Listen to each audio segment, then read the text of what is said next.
parler de l'assurance emprunteur avec notre regard qu'on appelle alternatif, hein. On fait partie du monde des alternatifs à l'univers bancaire. On va vous détailler justement ce que l'on apporte dans cet écosystème. Et pour démarrer, il y avait vraiment une petite introduction en mode nuage, nuage de mots-clés, parce qu'il y a tout un jargon qui accompagne l'assurance emprunteur. Et donc, Régis va pouvoir vous éclairer sur ces quelques petits mots choisis. Tout à fait.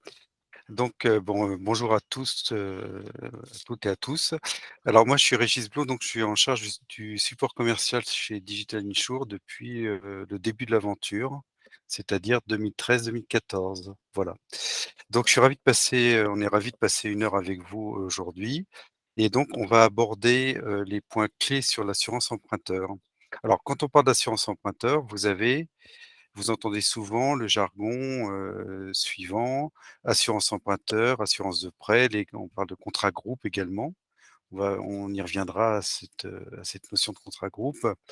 On entend aussi parler d'assurance de l'emprunteur, on entend parler de contrat individuel et on entend parler de délégation d'assurance emprunteur. Donc, tous ces mots reviennent, assez souvent, et reviennent souvent actuellement puisque, il y a eu des évolutions importantes qu'on abordera également au niveau réglementaire qui, facilitent, la vie du consommateur et donc on va réaborder tous ces points, surtout qu'on est parfaitement corrélé à l'activité, du moment. Donc si on peut passer s'il te plaît, Oui, à la slide donc voilà. suivante, voilà. Donc aujourd'hui, ce qu'on va aborder, donc on se donne 1 heure, évidemment, on essaiera de répondre à l'ensemble de vos questions, donc n'hésitez pas à intervenir, à l'aide de la messagerie ou de la du signal en bas, hein, donc pour, prendre la parole. Donc il y a pas de souci, hein, c'est un échange, qui se veut, quand même exhaustif, mais qui doit tenir en 1 heure. Donc du coup, nous aborderons les points suivants. C'est quoi l'assurance emprunteur et surtout à quoi ça sert? On verra également que, il est important de bien connaître les garanties qui sont, logées dans un contrat d'assurance emprunteur. On se posera la question parce qu'on pense souvent que c'est, obligatoire. Si vous allez voir votre banque, et que vous faites un crédit immobilier, votre banque va vous imposer de prendre une assurance emprunteur.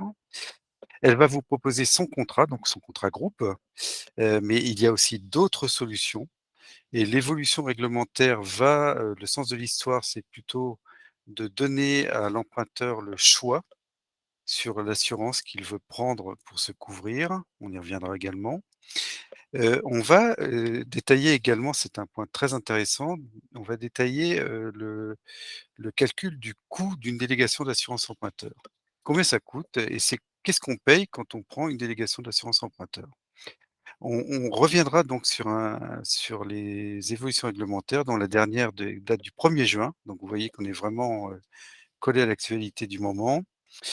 On insistera donc sur les points clés de ces évolutions réglementaires pour, terminer sur un exemple très concret qui peuvent, nous concerner, vous, nous, dans le cadre de nos, opérations immobilières. Généralement, on parle de prêt immobilier lorsque l'on emprunte donc, pour acquérir une résidence principale, voire pour faire de l'investissement, locatif.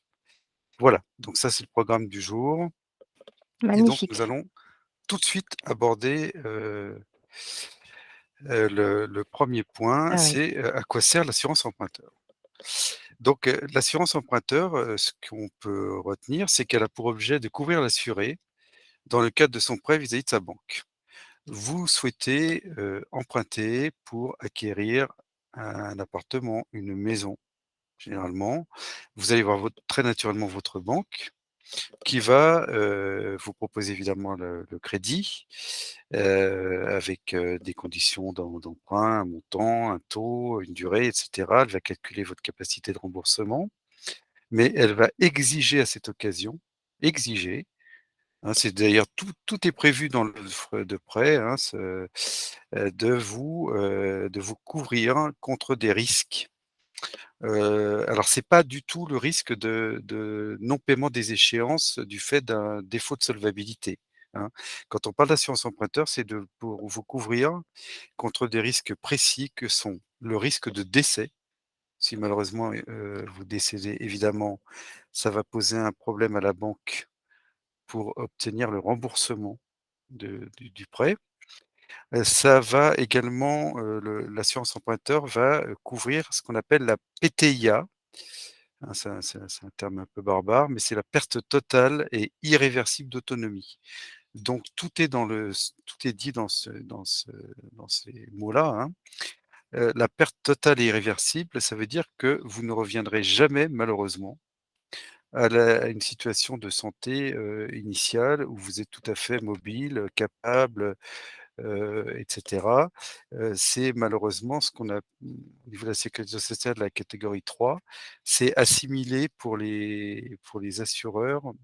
Alors je ne vais pas parler de choses très marrantes pour le moment, mais je vous rassure, on va terminer, joyeusement avec les capacités d'économie que qu'on peut faire, hein. Mais là, pour l'instant, donc je vous parle de la perte totale et irréversible d'autonomie qui est le fait que vous soyez malheureusement, si ça vous arrive, si ça arrive à quelqu'un, incapable de satisfaire à ses besoins élémentaires. Alors quand on parle de besoins élémentaires, de besoins fondamentaux, hein, il y a plusieurs termes. C'est par exemple de pouvoir se nourrir, de se de pouvoir se vêtir, de pouvoir, se déplacer. Donc sont vraiment des actes, quotidiens que l'on est incapable de réaliser et qui sont surtout irréversibles. Irréversibles, c'est bien cette notion-là et donc, comme je vous le disais, quelqu'un alors je vais vous prendre un exemple malheureux, il y a eu un cas fameux en France, mais, quelqu'un qui a un accident grave de voiture ou de moto, qui se retrouve, sous assistance respiratoire, qui est, avec un encéphalogramme plat. Malheureusement, on considère qu'il est en PTIA très vite. C'est-à-dire que malheureusement, l'assureur va considérer que c'est un quasi-décès puisqu'il ne peut plus faire face à aucun des gestes, basiques, de la vie quotidienne. Donc ça, c'est alors ces 2 premières garanties sont ce qu'on appelle les garanties obligatoires, on va y revenir après. Et vous avez également des risques ce qu'on appelle l'invalidité permanente totale ou partielle, donc l'IPT ou l'IPP, hein, dans le jargon des assureurs. C'est quoi? C'est, le fait que vous avez, là aussi, soit une maladie qui va déboucher sur l'invalidité, soit une invalidité parce que vous avez un accident, par exemple et vous n'êtes absolument plus en capacité d'exercer votre profession. Ou alors, pour schématiser, hein, je grossis le trait, vous êtes, capable de continuer à exercer votre profession en aménageant votre poste de travail, mais vous touchez quand même de la part de la sécurité sociale une pension d'invalidité, hein. Donc ça, c'est une des premières garanties complémentaires et la plus fréquente, la moins grave, c'est pour ça qu'on parle d'incapacité temporaire, parce que c'est un temps, fini, c'est l'arrêt de travail. Voilà, vous êtes en arrêt de travail au-delà de 90 jours, hein. Généralement, la franchise, admise, sur la place, c'est 90 jours d'arrêt de travail. Au-delà de 90 jours, eh bien, l'assureur va prendre en charge les mensualités et va rembourser la banque. Voilà. Donc dans les 2 premiers cas, l'assureur va rembourser la alors il y aura une étude, hein, pour une prise en charge du sinistre, on parle de sinistre et donc l'assureur va, rembourser totalement et définitivement la banque, sur le décès et la perte totale et irréversible d'autonomie et sur l'invalidité, permanente totale et la capacité, généralement, eh bien, l'assureur va rembourser à la banque directement les échéances du prêt. Voilà pour, Très bien. une première analyse Alors c'est de tout. intéressant, on va récapituler, je pense, sur la slide suivante, justement, tout cet univers avec les abréviations et la fameuse nuance des garanties obligatoires et des garanties complémentaires. C'est ça, exactement. Merci Véronica. Donc vous avez des garanties obligatoires, hein, c'est bien évidemment le décès et la PTIA et donc vous avez les 3 garanties dont on vient de parler. l'ITT, l'arrêt de travail, l'IPT, l'invalidité totale ou voire l'IPP, l'invalidité partielle. Alors, lorsqu'on va entrer un peu dans le détail, vous allez voir votre banque, tout dépend, alors votre banque va vous demander de vous assurer, mais tout dépend de votre projet. Lorsque, vous avez comme projet d'acheter, une résidence principale ou une résidence secondaire, vous la banque va vous demander l'ensemble des garanties. C'est ce qu'on appelle le full garantie, c'est-à-dire garantie obligatoire plus garantie complémentaire. Évidemment, la banque souhaite se prémunir contre ces risques-là qui peuvent se produire, hein, et donc elle est pleinement rassurée lorsque, évidemment, vous avez souscrit ce contrat full garantie. Si vous souhaitez réaliser un investissement locatif ou lorsque ce sont des personnes morales qui empruntent, soit pour de l'investissement immobilier, voire pour des prêts professionnels, hein, des entreprises, des personnes morales qui, achètent de l'outillage, par exemple, donc là, la banque va exiger néanmoins, de vous couvrir en tant qu'assuré contre le décès et la perte totale et irréversible d'autonomie.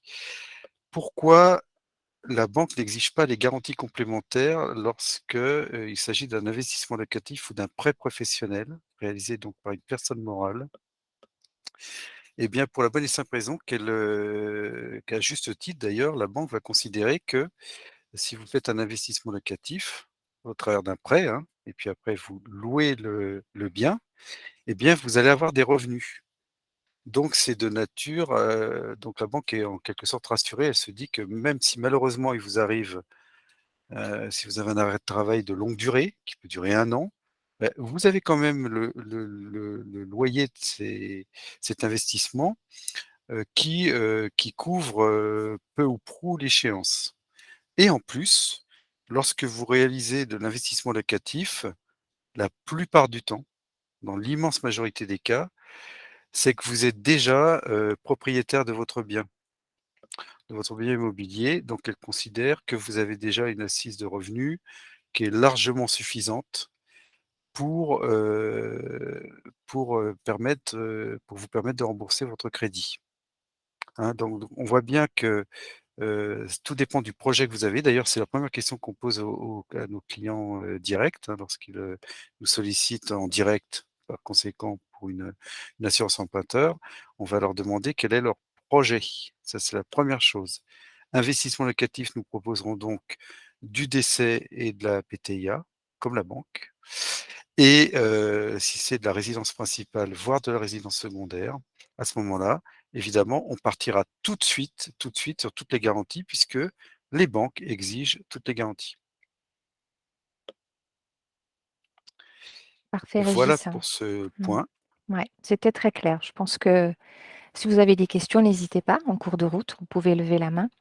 Sinon, on va passer à la question suivante qu'on a en partie déjà un peu, éclairée. Mmh. L'assurance emprunteur est-elle obligatoire finalement? Eh bah, théoriquement, non. On pourrait le penser puisque, alors pour votre information, on va vous livrer, une chose importante, c'est que les banques détiennent aujourd'hui, 87 du marché de l'assurance emprunteur, ce qui est considérable. Et mais ça, on va y revenir justement dans aujourd'hui. Il faut savoir donc que l'assurance n'est néanmoins pas obligatoire. Je vais je vais vous je vais vous expliquer pourquoi. Parce que, évidemment, si vous avez des personnes, extrêmement, riches, qui ont un patrimoine très important, elles ont un poids pour évidemment pour négocier avec leur banque que nous n'avons pas. Enfin, j'imagine que nous ne l'avons pas, mais vous avez des personnes très riches qui, n'ont absolument pas d'assurance emprunteur, alors qu'elles ont des montants de crédits, immobiliers, patrimoniaux et autres qui sont extrêmement importants. Donc encore une fois, il n'y a aucune disposition, légale ou réglementaire qui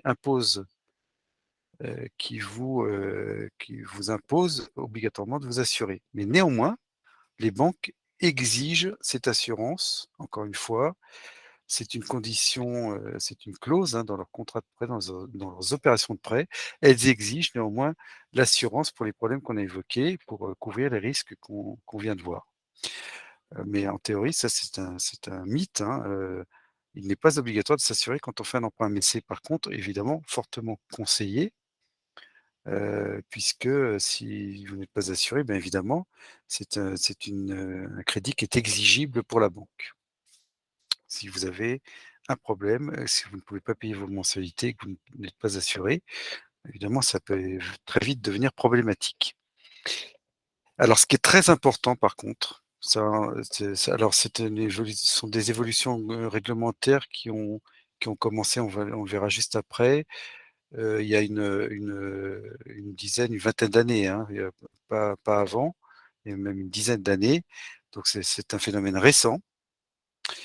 Donc vous pouvez choisir entre un contrat groupe, donc on a bien compris, le contrat groupe, c'est le contrat qui est proposé par la banque, hein.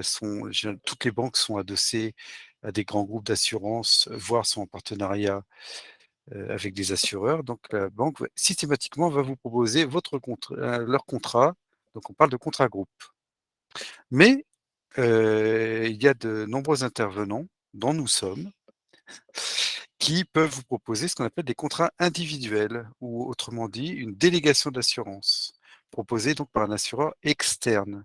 C'est-à-dire que vous avez le choix, quand vous allez voir votre banque pour un crédit immobilier, de choisir le contrat que la banque va vous proposer ou alors de fournir à la banque un contrat externe. Donc on va parler de la délégation d'assurance.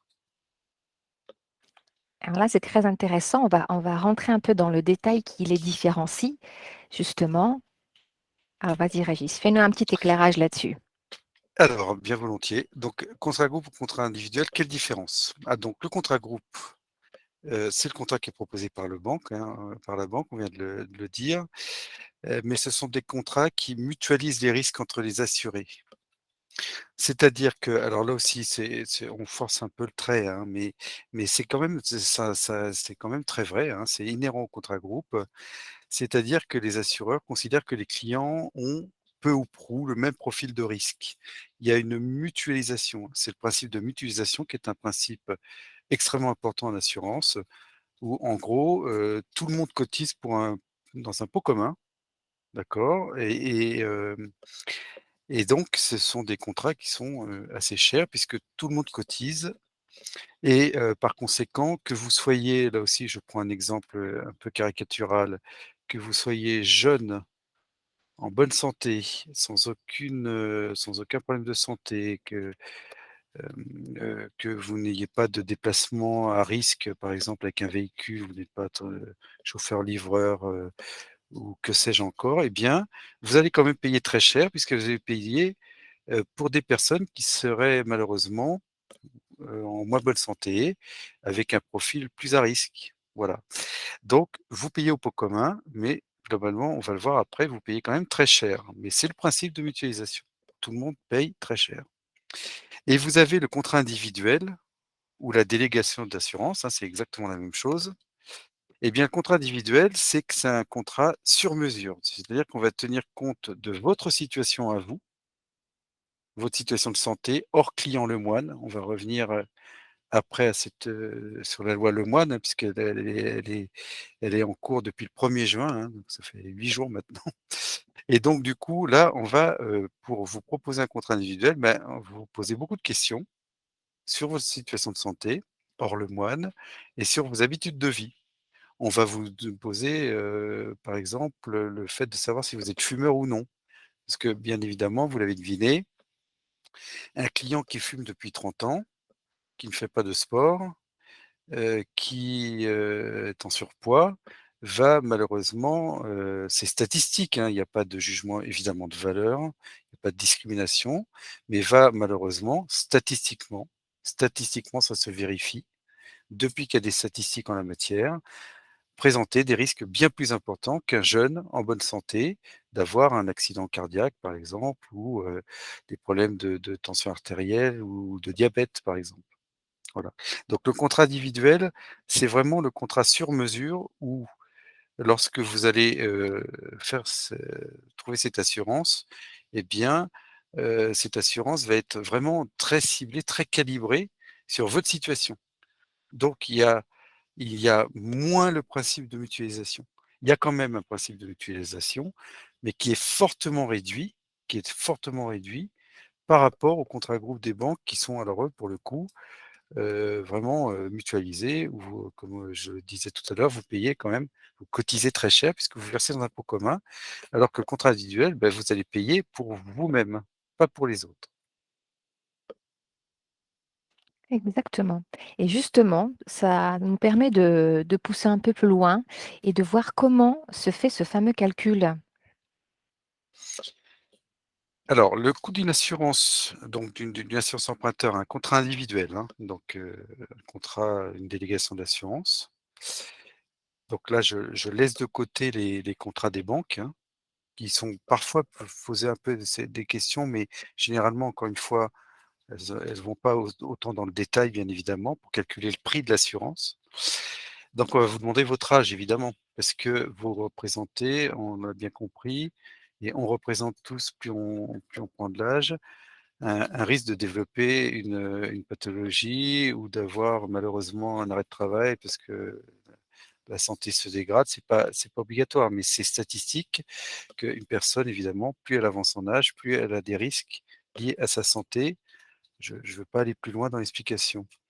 On va tenir compte également de la profession exercée parce que, statistiquement, vous savez que les assureurs et les réassureurs, hein, ont des services d'actuariat et de statistiques absolument, monstrueux parce qu'ils passent leur temps à vérifier que telle personne avec tel profil, telle profession, telle, habitude de vie, fumeur, pas fumeur, eh bien, quel est le risque qu'elle a d'avoir un problème de santé et elle le et statistiquement, c'est extrêmement précis.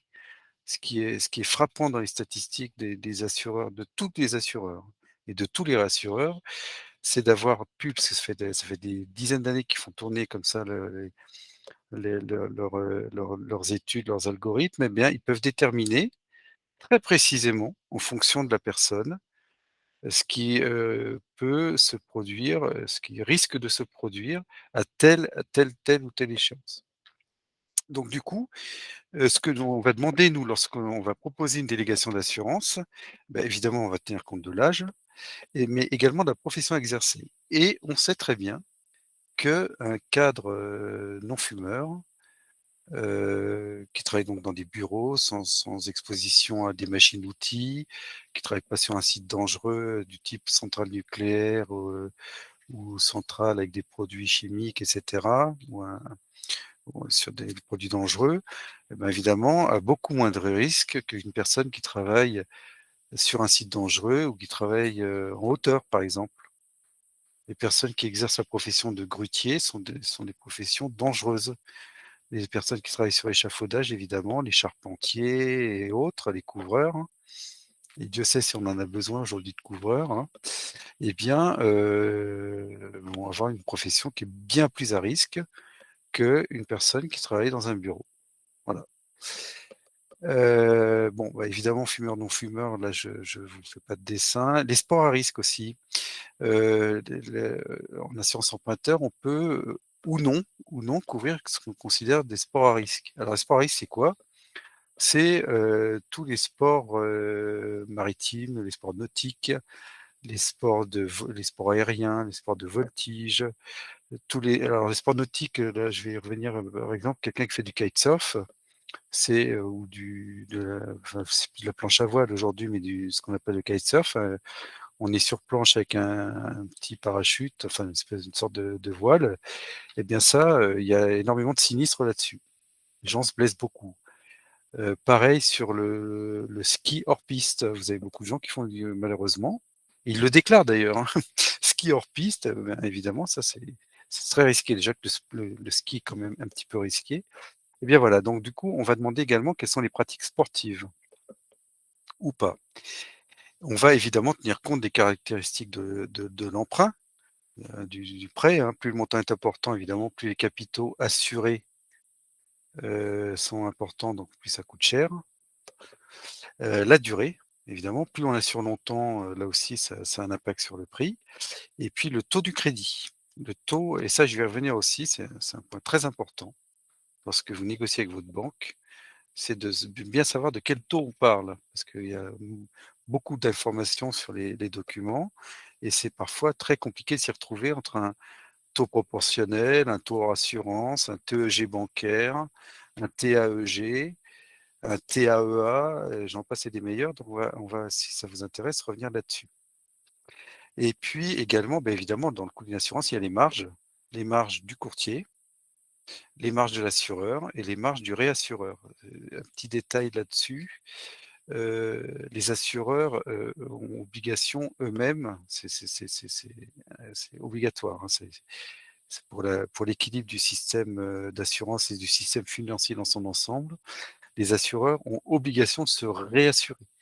Il y a des réassureurs mondiaux de premier plan, alors je ne vais pas tous les citer, mais si vous entendez parler de Swiss Re, Hannover Re, la SCOR, ce sont des très gros, cabinets de réassurance, donc qui assurent les assureurs. Voilà.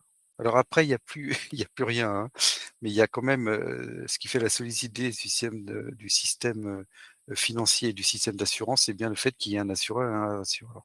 Alors évidemment, dans une opération d'assurance emprunteur avec un client final, eh bien, évidemment, il faut intégrer toutes ces marges. Donc ils se mettent d'accord entre eux. Généralement, c'est un accord tripartite entre un courtier grossiste, hein, un assureur et un réassureur. Voilà. Alors Régis, j'ai une petite question. J'ai Oui, entendu parler des contrats non segmentés. De quoi s'agit-il? alors ça, c'est une question très intéressante. Les contrats d'assurance sont des contrats segmentés on va intégrer comme segment l'âge, la profession exercée, les habitudes de vie, voilà, c'est pour ça qu'on parle de contrats segmentés. On pose la question et donc du coup, les clients qui sont cadres, salariés cadres, sans risque particulier, c'est un segment et les salariés, non cadres, qui travaillent avec des machines-outils, c'est un autre segment. Voilà, donc on parle de contrats segmentés. Un contrat non segmenté, ce sont des contrats, d'ailleurs on en propose un qui est vraiment extrêmement intéressant. Ce sont des contrats où on ne veut pas tenir compte, dans le calcul du prix, de la profession exercée ou du fait qu'il fume ou non. C'est-à-dire que l'assureur va prendre un risque. Il ne tient absolument pas compte, alors qu'on l'a dit, hein, un salarié non cadre présente plus de risques qu'un salarié cadre. Un fumeur, par définition, présente plus de risques de problèmes de santé à terme que, un non-fumeur. Eh bien, l'assureur va dire: «Je j'intègre, ce risque dans le coût de l'assurance que je vais proposer». Donc le contrat va être un peu plus cher, pas tellement plus cher, hein, le contrat d'assurance emprunteur, mais surtout, ça ne sera pas discriminant que vous soyez fumeur ou non, ou que vous exerciez telle ou telle profession, même des professions à risque, très important. Donc l'assureur n'en tient pas compte. On parle de contrats non segmentés et ça répond d'ailleurs à des problématiques parce que lorsque vous, cumulez en quelque sorte, hein, je force le trait encore, mais c'est tout on le rencontre tous les jours, hein. Lorsque vous avez une personne, qui a par exemple des forces de l'ordre qui viennent, qui nous contactent pour une assurance et qui ont du port d'armes, bon, je vous fais pas de dessin, c'est quand même assez risqué et donc généralement, les assureurs refusent des garanties complémentaires. Elles acceptent éventuellement le risque de décès et de PTIA, de perte totale et irréversible d'autonomie, mais elles refusent des garanties complémentaires parce qu'elles estiment que c'est trop risqué. Donc elles n'octroient pas les garanties et donc la banque retoque la délégation d'assurance en disant: «Ben non, vous ne présentez pas des niveaux de garantie suffisantes, un niveau de garantie suffisant». Donc du coup, les contrats non segmentés, pallient à cette problématique-là. Vraiment règlent cette problématique-là et c'est pour ça que nous, très concrètement, lorsque nous avons des clients, qui nous contactent, on n'a pas vocation à faire de proposer des assurances à des clients directs, hein. On passe par des partenaires, courtiers, réseaux de courtage et cetera. Mais quand même, quand on a quelques clients directs qui nous sollicitent en direct, eh bien, on répond à leurs demandes et si nous avons une profession à risque, Forces de l'ordre, je pense aux forces de l'ordre parce que l'autre jour, justement, on a assuré un couple de policiers. Donc monsieur et madame étaient policiers. Ils ont eu toutes les garanties parce qu'on est allé sur un contrat qui était non segmenté. Très intéressant. Merci beaucoup Régis pour cet Je t'en éclairage. prie. Alors, il est 13h33, donc on va passer à la partie qui va nous éclairer vraiment sur tout cet historique, toutes ces évolutions réglementaires qui Et sont oui. en faveur des consommateurs. Oui, parce qu'on peut tous en bénéficier, hein. Alors, je vous disais tout à l'heure que c'était 2010, j'avais un doute, mais c'est bien 2010. Donc vous voyez que les évolutions réglementaires sont quand même récentes. On parle de 12 ans d'évolution réglementaire, c'est quand même, assez court, mais néanmoins, ça a toujours été dans le sens de l'emprunteur potentiel ou d'emprunteur que l'on est aujourd'hui. Donc on va voir qu'en 2010, donc c'est madame Lagarde, hein, tout le monde connaît madame Lagarde, qui a proposé une loi, qui a été adoptée d'ailleurs, qui a été promulguée, qui disait en substance que les banques ne pouvaient plus imposer le contrat de la banque à leurs clients. C'est-à-dire que potentiellement dès 2010, vous pouviez aller voir, votre banque et dire: «Bah, non, non, non, moi par contre je veux pas votre contrat, groupe parce que déjà il est trop cher», hein. On a parlé tout à l'heure du principe de mutualisation. Donc je préfère, je vais aller moi, trouver, une autre assurance et puis, c'est cette autre assurance-là que je souhaite, parce que ça me coûte moins cher, très concrètement. Donc vous, vous occupez de la partie crédit et je m'occupe de vous trouver une assurance et je vous, remettrai une attestation comme quoi je suis bien assuré pour le prêt que vous allez m'octroyer. Alors, quelques années ont passé et il s'est avéré que, bah, les banques jouaient pas tellement le jeu. Alors, je vais pas faire un florilège des réponses qu'on pouvait avoir à l'époque, mais première objection de la banque, hein, parce que je vous rappelle que c'est un marché extrêmement, juteux pour les banques, hein. Ça coûte très, très cher et c'est extrêmement, extrêmement, extrêmement rentable pour les banques. D'ailleurs, vous l'avez constaté, dans une opération de crédit aujourd'hui, alors maintenant les taux remontent, hein, les taux de crédit. Mais il y a encore, 3 mois, vous avez des taux d'assurance, des taux de crédit à 0,75, 0,80 avec une assurance à 1,20. Donc en fait, ce qui était le plus coûteux dans une opération de crédit immobilier, ce qui est quand même, le comble, c'était bien l'assurance, groupe, c'était plus le taux de crédit. Voilà. Donc du coup, ce qui s'est passé, c'est que, bah, les banques ont pas vraiment joué le jeu, parce évidemment, elles n'en parlaient pas. Elles essayaient de dissuader les clients en disant: «Bah, c'est très compliqué, ça va vous coûter, plus cher. Ah bah, si vous voulez passer par un assureur, autre, ben, moi je peux pas vous garantir un super taux de crédit puisque, vous faites pas le contrat d'assurance chez nous». Donc, finalement les clients prenaient peur et c'est tout à fait compréhensible. Quand vous avez un projet immobilier, que vous achetez, la maison de vos rêves ou l'appartement, dans lequel vous allez investir, beaucoup de votre vie, de vos finances, vous avez pas tellement envie de louper cette opération, cet achat, hein, finalement quand vous avez signé une promesse de vente, enfin une promesse d'achat pour vous, ben, il y a quand même un calendrier à respecter. Vous avez 3 mois et cetera. C'est très compliqué, même s'il y a des conditions pour s'en défaire, mais vous voulez acheter votre appartement, donc vous lâchez en quelque sorte sur l'assurance et nous étions tous des clients prêts à payer très, très cher une assurance emprunteur, mais pour, obtenir le crédit et surtout pour réaliser votre projet. Voilà, donc ça, c'était très compliqué. Donc en 2014, vu que les banques continuaient à conserver l'immense majorité du marché, je vous rappelle que les banques détiennent 87 du marché, hein, aujourd'hui. 87. Eh bien, Benoît Hamon, là aussi que tout le monde connaît, Benoît Hamon en 2014, c'est la loi Hamon. Eh bien, pour favoriser évidemment, l'emprunteur, hein, pour réduire son coût d'opération, eh bien, a décrété que, vous pouviez, lorsque vous signez une opération, de crédit avec une assurance, groupe, hein, un contrat groupe, Eh bien, dans les 12 premiers mois, dans les 12 mois qui suivaient la signature de l'offre préalable de prêt, vous pouviez résilier ce contrat et apporter une autre assurance, une assurance externe, une délégation d'assurance. Donc c'était déjà un progrès important.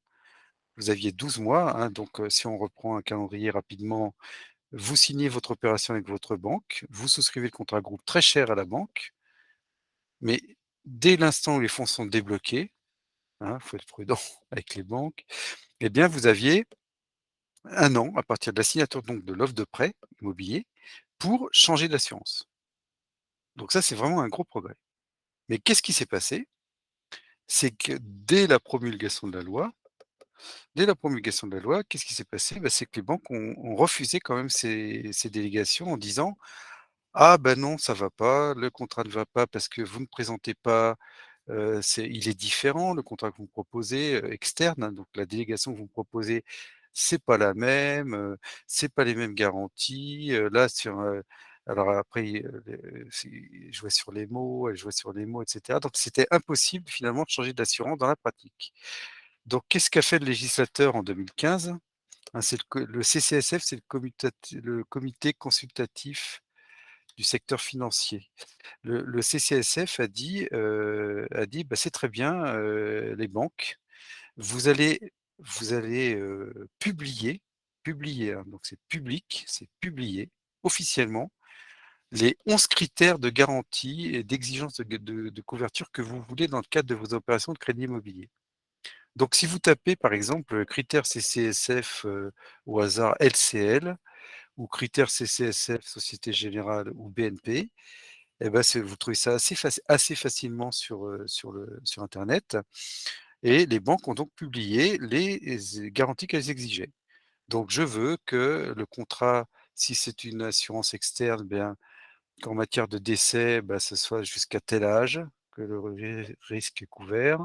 En matière de perte totale et réelle d'autonomie, on parle de tel âge et voilà. En matière d'arrêt de travail, c'est jusqu'à telle durée. Donc c'est vous couvrez pendant généralement c'est 3 ans. Voilà, donc elles ont publié leurs critères, et qu'est-ce qu'on fait, les assureurs, concurrents ou les courtiers grossistes, hein? Qu'est-ce qu'on a fait nous? Par exemple, on a mis tous nos contrats en équivalence par rapport aux exigences des banques. Parce que évidemment, toutes les banques ont sensiblement les mêmes critères et elles les avaient publiés. Donc nous, il a suffi tout simplement, enfin tout simplement, il y a quand même eu un petit peu de travail, mais il a fallu, qu'on analyse les exigences des banques, et donc on a proposé des contrats qui étaient équivalents aux contrats des banques. Voilà, donc les banques n'avaient plus aucun motif réglementaire de refuser nos contrats d'assurance que nous proposions, on collait à leurs critères d'exigence, à leurs exigences. Et alors ça a débouclé, encore, pas mal, enfin ça a décoincé un petit peu le marché de l'assurance emprunteur, mais je dis bien un petit peu, parce qu'évidemment, les banques perdaient les dossiers, heu, après il y avait des motifs qui étaient pas forcément, valables de la part des banques, mais c'est pas grave. Vous voyez que là, encore une fois, la réglementation s'est resserrée en faveur du consommateur, de l'emprunteur, en disant: «Bah, écoutez, maintenant vous n'avez plus de motif de refuser les contrats externes». Bon, alors ce qu'il y a eu également, c'est que, la loi Hamon, elle était très bien, elle était très novatrice, mais elle ne couvrait que la première année. C'est-à-dire que si vous ne résiliez pas, et si vous ne trouviez pas une autre assurance dans l'année qui suivait votre opération de crédit, et ben, c'était terminé. Il n'y avait plus de possibilité de résilier. Donc, il y a eu, des débats, avec des navettes entre l'Assemblée nationale et le Sénat pendant des mois, des mois. Le Conseil constitutionnel s'en est mêlé parce que vous imaginez bien, et c'est d'ailleurs compréhensible, hein, que les banques ne veulent absolument pas lâcher ce marché-là, qui est encore une fois extrêmement rentable pour elles. Eh bien, en 2018, il y a eu un amendement, donc c'est monsieur Sapin, hein, Michel Sapin, qui a décrété qu'on pouvait, changer à chaque date anniversaire de contrat d'assurance. Moins 2 mois, avec un préavis de 2 mois. Donc là, encore une fois, vous pouviez changer dans la première année à tout moment, hein, de contrat d'assurance. et en plus, si vous proposiez le même niveau de garantie, ben, hein, ça c'est les critères CCSF, et ben, la banque ne pouvait pas refuser. Elle avait obligation de vous répondre sous 10 jours. Ça, c'est un délai très théorique parce que les banques sont étant débordées, elles ne répondent jamais sous 10 jours, mais quand même la loi, la réglementation dit que sous 10 jours, vous deviez, banques, mesdames, messieurs, dames, les banquiers répondre, n'est-ce pas? Et en 2018, l'amendement Sapin a poussé encore un peu plus loin en notre faveur, hein, d'emprunteurs, donc emprunteurs, en disant: «Beh, vous pouvez résilier à chaque date anniversaire, moins 2 mois». Voilà. Et l'aboutissement, alors là, c'est devenu, plus facile, mais là aussi, il fallait pas rater le coche, hein, parce que vous savez, 2 mois de préavis, il faut bien caler, le montant restant dû, et cetera. Donc c'est quand même, assez compliqué, et il y a encore, et ça décourageait malheureusement les clients, parce que la banque disait: «Bah non, finalement, ça va toujours pas parce que vous avez dépassé le préavis», et cetera. Donc ça a été très compliqué et ça décourageait beaucoup de clients qui avaient des craintes légitimes vis-à-vis de leur banque, de se dire: «Est-ce que je me lance dans cette opération? Ça va être compliqué, est-ce que», et pourtant elles y ont un gain, on va le voir après.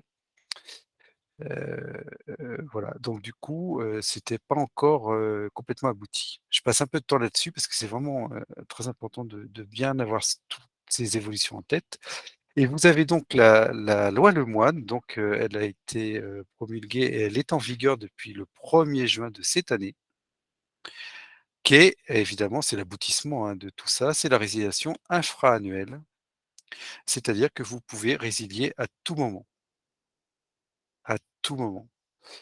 et vous pouvez résilier, donc l'enjeu, c'est que si vous présentez un contrat, une délégation externe qui est équivalente en termes de garantie par rapport au contrat groupe, par rapport au contrat de la banque, eh bien, vous pouvez résilier à tout moment. Donc là, ça a vraiment largement décoincé ça va, donc on pense que ça va largement, permettre de la mise en concurrence des contrats, au plus grand bénéfice évidemment des clients, des emprunteurs que nous sommes.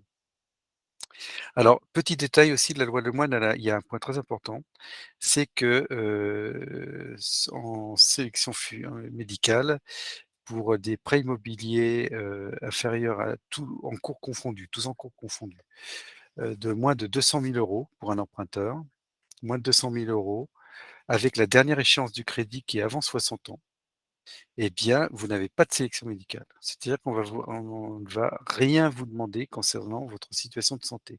On n'a pas le droit, hein. Les assureurs n'ont plus le droit de dire, est-ce que vous avez été en arrêt de travail? Quelle est votre taille? Quel est votre poids? Et cetera. Il n'y a plus de sélection médicale pour ces clients, ce qu'on appelle les clients lemoines, hein. Donc, retenez 200 000 € max, tout, crédit confondu, immobilier, et dernière échéance de tous les crédits au plus tard, hein, c'est 60 ans la dernière échéance. Voilà. Donc pour des jeunes qui, en empruntent en dessous qui font des primo-accédants jeunes, moins de 200 000 €, et ben, ils n'auront aucune sélection médicale. Voilà. Pardonnez-moi d'avoir été un peu long, mais je pense que c'est important de comprendre les enjeux entre les banques et les courtiers grossistes, hein. Donc les courtiers grossistes, c'est quoi? C'est les courtiers qui fabriquent des contrats d'assurance avec les assurances, donc qui fabriquent des, délégations d'assurance, hein. Mmh. Non, c'était important effectivement et on pensait vous résumer, finalement aussi, les 2 gros points forts, ce que la banque a obligation de respecter. Donc, on l'imagine avec ces 2 personnalités qui illustrent bien. Voilà, exactement. Donc le point de départ 2010, madame Lagarde, qui, indique donc, dans la loi donc, précise que, vous avez le choix. Et que théoriquement, hein, alors pour des personnes qui ont fait un emprunt, à cette époque, je ne sais pas si on vous en a parlé en disant: «Attention, hein, vous pouvez prendre un contrat moins cher ailleurs». Mais en fait, c'était déjà les débuts, faut bien poser la 1re pierre, hein, je dirais. Et puis, l'aboutissement de ça, et bien, de toutes ces évolutions, c'est la loi Lemoine, donc depuis le 1er juin, qui fait qu'elle ne peut pas vous refuser la délégation, mais surtout vous pouvez en changer à tout moment. Elle ne peut pas vous imposer son contrat groupe, mais vous pouvez, si elle vous l'a imposé lorsque vous avez souscrit votre crédit, ben, vous pouvez en changer à tout moment. Alors c'est là où on va aborder un point beaucoup plus sympathique de la présentation et optimiste, Ah bah là, on finalement. va aller dans un exemple ultra concret avec, Julien et Nicolas.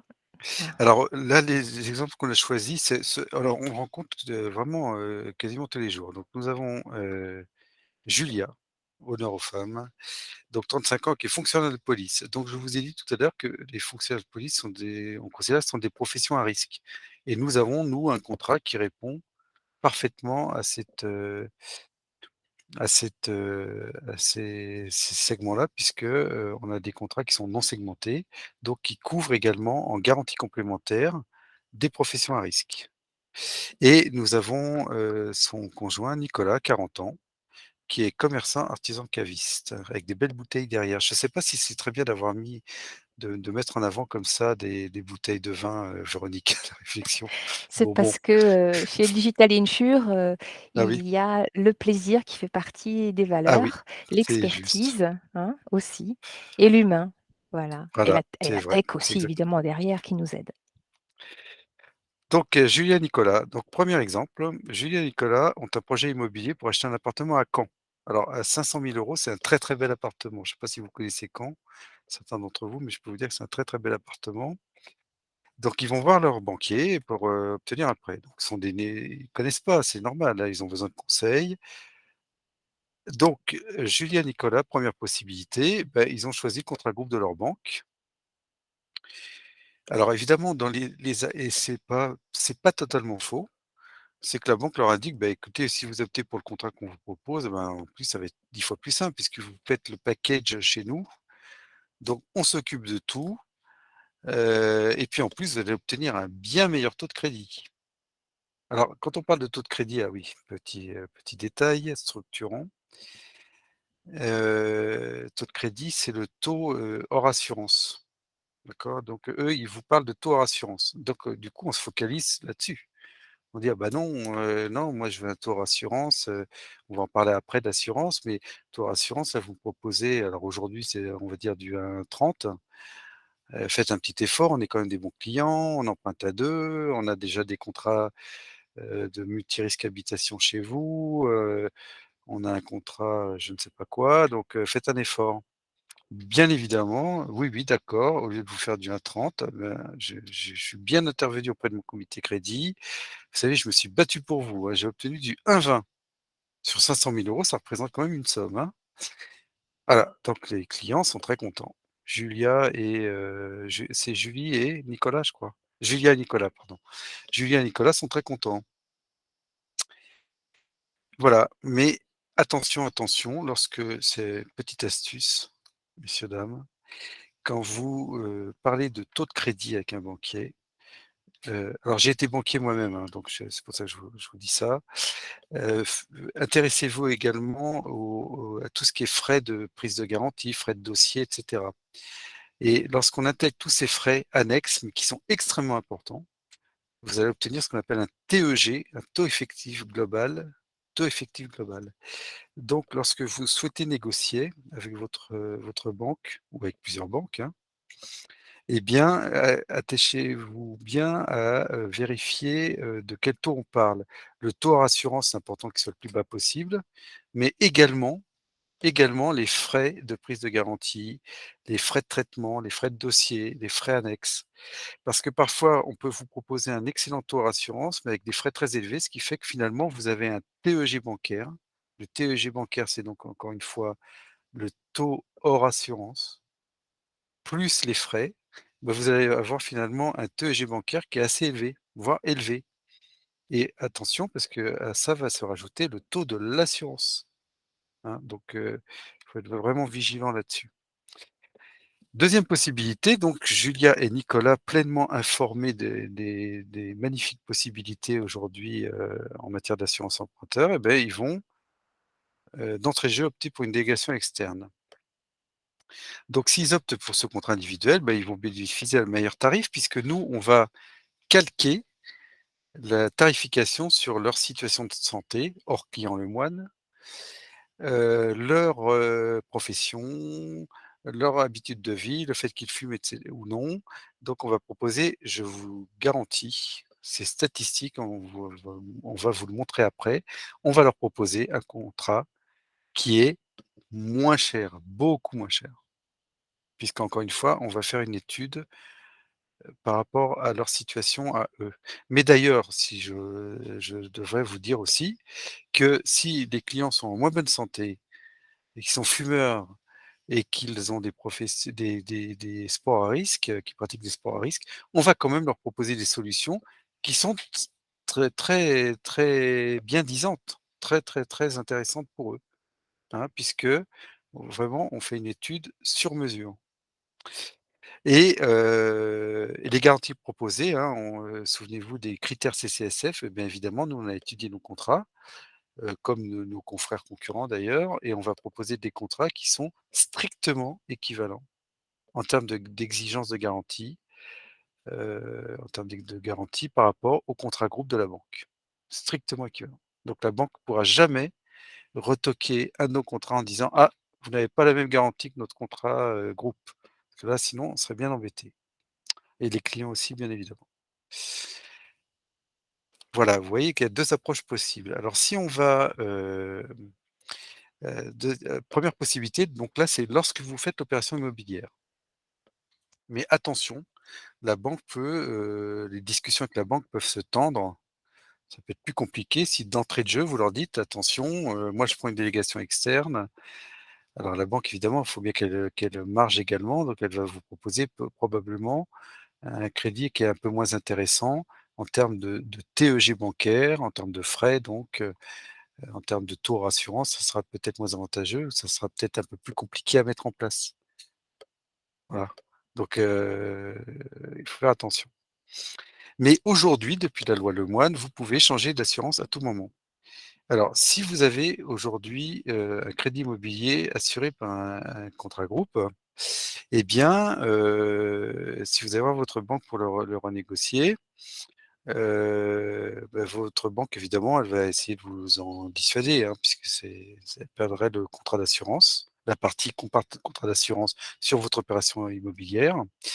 Eh bien, ce que vous pouvez faire, c'est de prendre rendez-vous quand même avec un courtier, un spécialiste donc de ces éléments-là, qui va leur proposer, donc une délégation d'assurance commercialisée au hasard par Digital Insure. Voilà, donc on a tout un panel de contrats. Et alors statistiquement et on a été modeste, parce que je vous assure que parfois on a des exemples où on fait économiser aux clients 50 on fait économiser 50 de cotisation d'assurance. On va proposer structurellement, de par notre, étude sur mesure, un contrat avec le même niveau de garantie qui sera moins cher de l'ordre de 30. Donc quand vous avez une assurance globale sur une opération, sur un prêt immobilier à 25 ans, aujourd'hui les prêts immobiliers, les durées s'allongent énormément. Vous avez l'assurance qui représente par exemple, 30 000 €, ben voilà, vous pouvez réaliser une économie de l'ordre de 10 000 €, ce qui est considérable, bien évidemment. Et évidemment, le courtier, lui, va s'occuper d'effectuer toutes les démarches de résiliation-substitution, mais qui sont aujourd'hui largement facilitées puisque vous pouvez résilier à tout moment. Avant, c'était la première année, il y a très longtemps avec la loi Hamon. Après, avec l'amendement Bourquin, c'était à date anniversaire, mais maintenant c'est à tout moment. Et puis, c'est beaucoup plus facile parce que la banque, de toute façon, elle ne peut plus refuser. Elle ne peut pas refuser parce qu'il y a un défaut de garantie et elle ne peut pas refuser parce que, vous seriez hors délai puisqu'il n'y a plus de délai, c'est à tout moment. Donc c'est pour ça qu'on incite, on vous incite d'ailleurs et c'est peut-être, le projet de cette réunion, au-delà de la découverte de l'assurance emprunteur pour, peut-être pour certains d'entre vous, c'est, si vous avez, à l'heure actuelle un crédit immobilier avec un contrat groupe, eh bien, c'est d'étudier sérieusement la question puisque vous pourriez réaliser des économies substantielles. Absolument. Alors, il nous reste 3 petites minutes, donc je pense que c'est le moment, si vous avez des questions, n'hésitez pas à vous exprimer. Voulais-tu rajouter quelque chose, Régis? Bah, non, je suis à Non, votre c'était disposition bien? si vous Mmh. Si vous avez des questions Ah, complémentaires? ah, il y a Messalti qui aimerait, poser une question. Alors tu peux te mettre, en Oui, micro oui, ouvert. je Ouais. cherchais l'onglet. Alors bonjour, effectivement, j'avais une petite question par rapport à la loi Lemoine. Est-ce qu'aujourd'hui, en fait, on peut résilier donc à tout moment, donc c'est ce que j'ai compris, et Mmh. est-ce que la banque peut utiliser des motifs de refus? Ou elle est obligée elle ne peut plus refuser concrètement? Elle peut plus refuser si vous présentez le même niveau de garantie. Et c'est Elle tout, ne c'est peut plus le seul refuser. critère? Ah, bah, bien évidemment, c'est Parce le que seul critère. Parce que là, je vous pose la question parce que c'est le cas à titre personnel aujourd'hui Mmh. et ils refusent parce que le montant, du prêt indiqué par le nouvel assureur est pas bon, enfin et ça fait, peut-être 5 mois que j'essaye de la résilier et je voulais être sûre que c'était vraiment le seul critère, c'était que ce soit, l'équivalence des garanties. C'est l'équivalence des garanties. Alors par contre, le dossier évidemment, il doit être calé sur le capital restant dû. Je m'explique. En fait, c'est là où ça peut être plus compliqué, mais si vous, je vais prendre un exemple, hein. Si vous résiliez alors on est le 8 juin aujourd'hui, donc on va dire au 5, juillet. Au 5 juillet, attendez, je vous mets un tout petit instant.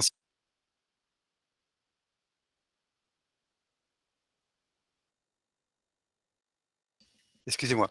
Donc si vous résiliez par exemple au 5 juillet, il faut évidemment caler cette délégation avec le capital restant dû au 5 juillet, Mmh. la durée restante avec le bon taux hors assurance sur la délégation d'assurance et c'est tout. D'accord, parce que ouais, c'est vrai que dans les Donc faits, je devine d'après votre question que finalement ce qui était mal, renseigné, c'était le montant restant dû et la durée restante peut-être? alors, en fait, c'est ce qu'ils mettent, mais à chaque fois, il y a un nouveau motif. C'est soit ils ont perdu le courrier, soit ils ont pas reçu le recommandé. Donc du coup, ça traîne, en longueur et donc c'était pour ça que je voulais être Oui, sûre, alors ce que je vous conseille de faire à titre individuel, c'est de vous caler de toute façon maintenant avec la loi Lemoine, à partir du 1er septembre, ils n'auront plus alors la loi Lemoine, c'est pour les affaires qui ont été souscrites avant le 1er juin, ce qui est votre cas visiblement. Vous oui, pourrez résilier à tout moment à partir du 1er septembre. Donc ce que je vous propose, c'est déjà de demander à votre banque quel sera le capital restant dû au 5 octobre au 5 octobre. Quel sera le capital restant dû? Quelle sera la durée restante? Ça, vous aurez les éléments mais ça, vous pouvez le trouver très facilement oui, d'ailleurs oui, sur votre avis enfin, d'imposition, ouais. sur votre avis d non, sur votre, pardon, Échéancier? sur votre, tableau d'amortissement définitif. Ça, vous pouvez le trouver très facilement sur votre tableau d'amortissement définitif. Il faut caler le montant restant dû au 5 octobre, avec la durée restante au 5 octobre. Et puis, avec proposer le même niveau de garantie et là, votre banque n'a aucun motif de refus et l'adresser effectivement en recommandé accusé-réception parce que c'est opposable. C'est opposable aux banques, hein. Vous avez un Ah oui, d'accord. récépissé qui fait Oui, foi. c'est ce qui a été fait parce que moi, je suis passée par un courtier donc qui essaie de résilier mais qui a toutes les peines du monde aussi. Là, on est dans une période de transition entre la loi Lemoine qui est efficiente depuis enfin, qui est en cours depuis le 1er juin et vous subissez les affres de l'amendement Bourquin où c'était à date anniversaire, mais si vous aviez loupé un peu le coche en quelque sorte, vous ne pouviez plus résilier. Mais Ouais. mais là, encore une fois, moi je peux vous conseiller ça, c'est de vous caler au 5 octobre, Mmh mh. de faire partir le recommandé accusé-réception tout début septembre mais en ayant préalablement, obtenu de votre banque le Oui. capital restant dû et la durée restante qui sera portée sur la délégation d'assurance et là, pour le coup, ils n'ont aucun motif de refus et si vous refusez encore quelque chose, là, c'est l'arme atomique en quelque sorte, c'est que vous leur, demandez de vous justifier par courrier que vous transmettrez directement à l'ACPR. L'ACPR étant l'autorité de tutelle des banques et comme par hasard, ils vont vous enregistrer votre résiliation. Et ils vous adresseront donc un avenant que vous aurez à signer qui entérine la substitution résiliation. D'accord, parfait. Je vous remercie. Je vous en prie. Alors, nous avons Encore une question. C'est Valérie Véronica. Oui, Valérie. Moi, j'avais une question. En fait, c'est intéressant, quel que soit le nombre d'années qui reste par rapport au capital, enfin par rapport à l'emprunt. Parce que, mettons, on emprunte sur 25 ans, on a déjà remboursé 15 ans, on a déjà payé pour le coup le contrat groupe pendant 15 ans. C'est encore intéressant de renégocier. Ça s'étudie. D'accord. C'est-à-dire que ce qu'il faut, effectivement, ça c'est un point très important. Vous avez raison de poser la question. Alors, plus on avance dans le temps, plus ça perd son sens. Mais vu les taux d'assurance groupe qui étaient pratiqués il y a quelques années, ça peut encore avoir son sens, oui, tout à fait. Il faut le calculer. C'est-à-dire que votre courtier vous fera un devis d'assurance en calant justement avec le capital restant dû et le taux de votre crédit immobilier. C'est pour ça que quand vous allez voir un courtier, hein, munissez-vous de votre tableau d'amortissement définitif, hein, pas de provisoire avant déblocage des fonds, mais le dernier tableau en votre possession, que vous, de toute façon, vous recevez obligatoirement dès l'instant où les fonds sont débloqués, ou alors peut-être qui est disponible d'ailleurs en ligne, hein, dans les espaces clients. Eh bien, munissez-vous parce qu'il va vous faire un devis, il va dire, ben voilà, vous faites une économie potentielle de temps par rapport à votre assurance actuelle. Et ça peut valoir le coup, oui, absolument. On estime, c'est une norme, hein, qu'en deçà de 500 € d'économie, ça vaut peut-être pas forcément le coup sur une longue période, vous voyez? Mais ça s'étudie et vraiment, l'immense majorité du temps, vraiment les clients sont d'ailleurs même surpris, voire, permettez-moi l'expression, énervés de voir à quel point ils ont payé cher leur assurance, hein. Donc oui, ça vaut le coup en tout cas d'étudier la question. Ça à 100 dans 100 des cas, ça vaut le coup d'étudier la question. Ok, merci. Je vous en prie. On espère que vous avez apprécié cette présentation qu'on a souhaité la plus claire et simple, avec vraiment l'essentiel, sans fioriture, et que cela pourra vous apporter un éclairage, même à titre personnel, évidemment, et pour votre entourage. Oui, on vous remercie pour votre attention et Oui. vos questions. Et bien évidemment, on va rester en contact, j'imagine. Merci beaucoup à tous les deux, c'était très clair. Merci. Merci beaucoup, Merci Isabelle. bien. Merci beaucoup. Merci. Bon après-midi à très tous. bientôt. Au revoir. Vous de Bon même, à après-midi, bientôt. à très Au bientôt. revoir. Au revoir, merci.